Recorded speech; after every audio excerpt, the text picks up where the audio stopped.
Welcome back to the TaraElla report. In the past few days, I have been thinking about my increasing discomfort with President Trump's style of politics. To be fair, I have never been a fan of Trump, but the intensity of the discomfort has been getting much greater recently.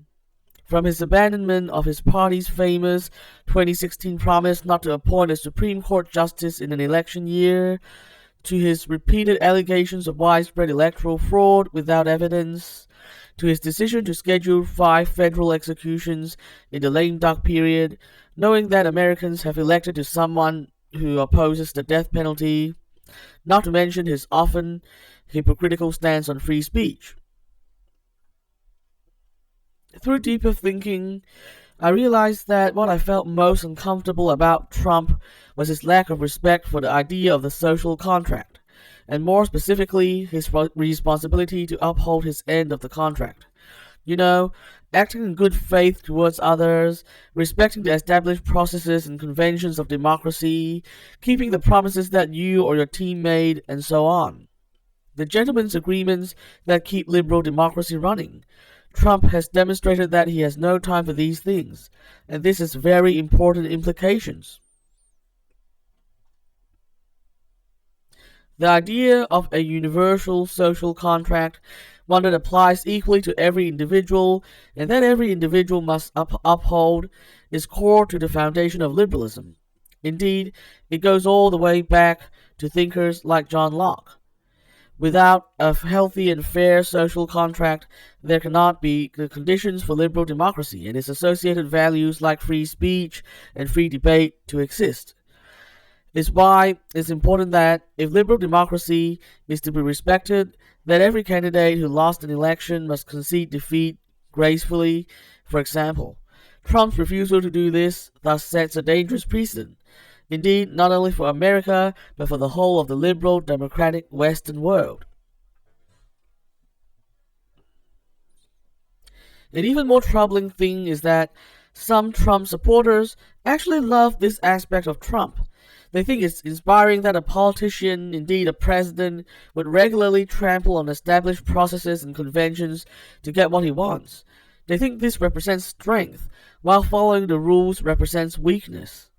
This kind of thinking actually has a long history, going back to thinkers like Nietzsche, who despised the equality-based order inherent in the liberal social contract and the limitations it inevitably placed on grand social projects. Nietzsche's hostility to egalitarian politics is mirrored in more recent movements in the authoritarian right, many of which explicitly define themselves against liberalism's pro-equality assumptions, and sometimes even directly attack foundational liberal thinkers like Locke and Mill. Not surprisingly, people from these movements often strongly support Trump. Of course, Nietzsche is equally popular in many parts of the far left, and Nietzscheism is prominently felt on the left too. Indeed, postmodernism is heavily influenced by Nietzsche. While left Nietzscheans are not inherently opposed to equality, they focus on the somewhat related belief that truth and morality are relative to social conditions, and their resulting actions are just as disrespectful to the liberal, democratic social contract. Examples include activists who use their numbers to deplatform speakers they don't like, and of course, the very despicable act of getting people fired from their jobs. Cancel culture as a whole is a clear rejection of the liberal social contract. It has just as much of an I can do whatever I want to shape the world how I want as long as I can get away with it mentality behind it. The only difference is that the illiberal left uses more sophisticated justifications, often drawn from critical theory, to justify their trampling on liberal democratic norms. Like justifying the undemocratic destruction of public property as an act of democracy, when it's clearly the opposite of democracy. Looking at it this way, the liberal left, what people like Dave Rubin call the regressive left, actually has a lot in common with Trump. This is why taking the Dave Rubin approach, supporting Trump as a so-called bulwark against the illiberal left, is ultimately self-defeating. Given that Trump and the liberal left are actually similar at their root, they can only serve to reinforce each other, which they certainly did in the past 4 years.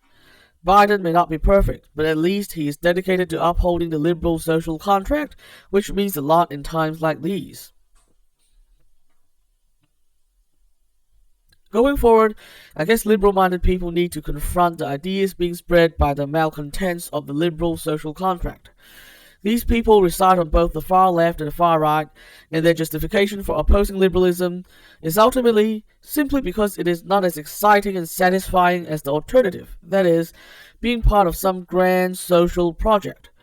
But what we need to remember is, we support liberalism because liberal values build a truth-orientated and moral society.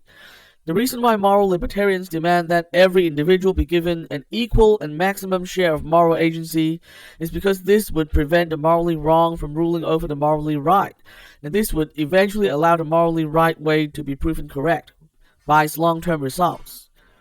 You can't have that in a society based on grand schemes, where everyone is merely a part of a larger plan or struggle. Thus, liberalism, respect for democratic procedures, and respect for each other's free speech may be the boring and frustrating way, but it is a straight and narrow path that will lead us gradually closer to the truth and also a more moral future. This is why we must insist on it. That's all for today.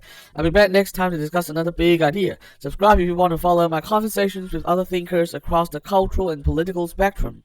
And remember to resist conformity and stay positive. The world depends on it.